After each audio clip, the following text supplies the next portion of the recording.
Bonjour et bienvenue dans cette nouvelle vidéo. Aujourd'hui on va voir comment on paramètre GStarCAD Pro 2024 de manière à être efficace dans son travail. Donc sans plus tarder, eh bien, restez bien jusqu'à la fin de cette vidéo. Je vais vous partager tout de suite mon écran et c'est parti. Donc pour le paramétrage de GStarCAD ici Pro 2024. Donc je vais l'ouvrir déjà comme d'habitude. Je vais passer l'association cette fois puisque j'ai tendance à utiliser aussi d'autres outils, sinon vous cliquez sur ce qui vous recommande. Alors en général, on va se trouver comme ça. Alors vous pouvez déjà paramétrer l'apparence de GStarCAD, ça c'est plutôt intéressant. Par défaut, je crois qu'il est comme ça. Vous pouvez le mettre en bleu clair, vous pouvez le mettre en noir, en silver, etc. Alors moi, j'aime bien silver ou éventuellement rester en thème sombre. Mais c'est vrai que là, pour le tuto, je vais plutôt me mettre moi en silver. J'aime bien. Autre spécificité, on va dire, il faut, en général, moi ce que j'aime bien, c'est avoir les palettes de propriétés, les références externes et également les calques. Alors pour les palettes, c'est en général dans format, dans outils palette. Si vous n'avez pas cette petite barre ici, vous tapez simplement option, entrée. Et vous allez aller dans afficher, vous vérifiez que vous avez bien coché la barre de menu. Tout simplement, vous cochez ça, vous faites appliquer, ok, et vous aurez comme moi, outils, outils palette, hein, ici. Et on va afficher donc propriété, déjà. On va aussi afficher les références externes.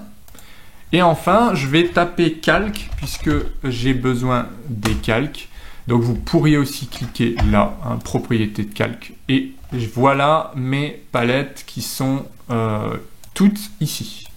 Alors on va pas les laisser comme ça, ce qu'on va faire c'est qu'on va cliquer ici sur la petite roue crantée, on va ancrer à gauche pour moi, ici ancrer à gauche et ancrer à gauche, et voilà, vous voyez que automatiquement j'ai mes références externes, mes calques et mes propriétés. Bon, on peut les réagencer en laissant appuyer. Si ça, je veux le mettre ici, je crois que je peux. Ou alors, j'aurais dû changer l'ordre, donc je vais l'enlever. Voilà, je ne vais pas l'ancrer ici, par exemple, et puis je vais recommencer, quoi. Donc si ou je l'ancre à droite et je recommence. Mais peu importe, je dirais que c'est pas vraiment un souci, peu importe où elles sont, hein. Moi je m'en fiche un petit peu, ça a tendance à bouger selon. Donc les propriétés, ce qui est bien, c'est que quand vous tracez par exemple une ligne, vous allez dans propriétés, vous sélectionnez, vous allez dans propriétés, vous avez accès à tout, par exemple la couleur de la ligne, le calque de la ligne, etc., etc. Donc ça c'est l'avantage, et vous avez aussi la longueur, voilà, et l'angle. Et pour une polyligne, par exemple, si c'est une, alors je sais pas moi, polyligne, comme ça, tac, tac, eh bien l'avantage c'est que je vais avoir là la surface totale et même, enfin la surface quand c'est fermé, et la longueur. Donc là vous voyez, attention, c'est pas fermé, si je veux la fermer, oui, automatiquement il me ferme ma polyligne, et en plus, j'ai la surface de la polyligne, donc l'air, surface, longueur c'est le périmètre ici. Et je peux changer aussi la largeur globale, hein. Si je mets 10, j'ai quelque chose de beaucoup plus grand, de beaucoup plus épais en fait, hein, tout simplement. Donc vous pouvez vraiment tout changer dans propriété. Référence externe, c'est la même chose, vous allez pouvoir insérer du DWG, mais même des images, du PDF, etc., etc. Donc en général, je vais attacher un DWG pour pouvoir travailler par-dessus. Et enfin, les calques, c'est quoi? Par exemple, je crée un nouveau calque, je clique sur... je vais cliquer ici sur nouveau calque, voilà, je vais l'appeler calque 1, ça je vais l'agrandir, sinon on ne voit pas. Calque 1, on double-clique pour renommer. Calque sup, par exemple, ok, entrée.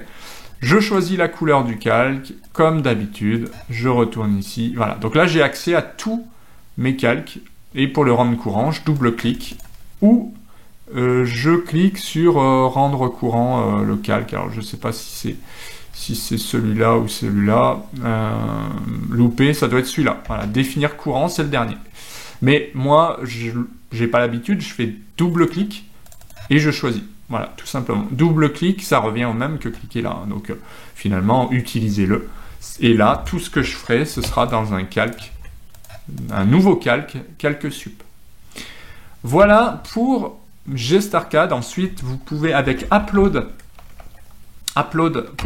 comme application chargée, vous pouvez charger des Lisp si vous en avez. Moi, j'en propose dans mes formations, dans le pack expert par exemple, mais vous pouvez en trouver si peut-être que vous en avez déjà. Voilà comment moi j'ai tendance à configurer GestArcade. Donc les propriétés, les références externes pour pouvoir insérer des fichiers, architecte ou plan topo ou ce que vous voulez, des images, des logos, les calques, ça c'est indispensable. Et puis bah, c'est à peu près tout. Ensuite, on a vu comment on mettait ça. Et puis on va simplement utiliser comme d'habitude. Et puis qu'est-ce qu'on a d'autre de particulier? Eh bien, on va pouvoir paramétrer, par exemple ici, est-ce que vous utilisez la grille ou pas? Est-ce que vous accrochez sur la grille ou pas? Moi, j'ai tendance à obtenir et à opter pour la saisie dynamique, l'entrée dynamique, qui permet d'avoir ici, par exemple, des longueurs automatiquement, pouvoir changer avec Tab les longueurs totales, etc., etc. Vous voyez? Donc, si j'appuie sur Tab, ici, je peux changer l'angle, je peux changer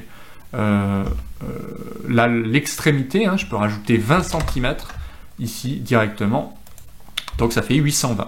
Mais je peux aussi changer la valeur avec Tab. Donc à chaque fois que j'appuie sur Tab, je change cette valeur. Ça, c'est une grosse nouveauté de la 2024. Voilà donc au niveau du paramétrage de GestArcade 2024. Que dire de plus? Eh bien, vous avez aussi les blocs dynamiques qui sont 100% compatibles maintenant. Et ça vous permet vraiment d'avoir un logiciel très très efficace et très économique. Voilà pour cette vidéo, j'espère que ça vous a plu. Si c'est le cas, pensez à mettre un petit pouce bleu, pensez aussi à vous abonner et activer la petite clochette des notifications. Pensez à aller faire un tour sur la boutique, vous avez plein de formations GestArcade et des outils compatibles GestArcade. Et bien à bientôt, prenez soin de vous, salut!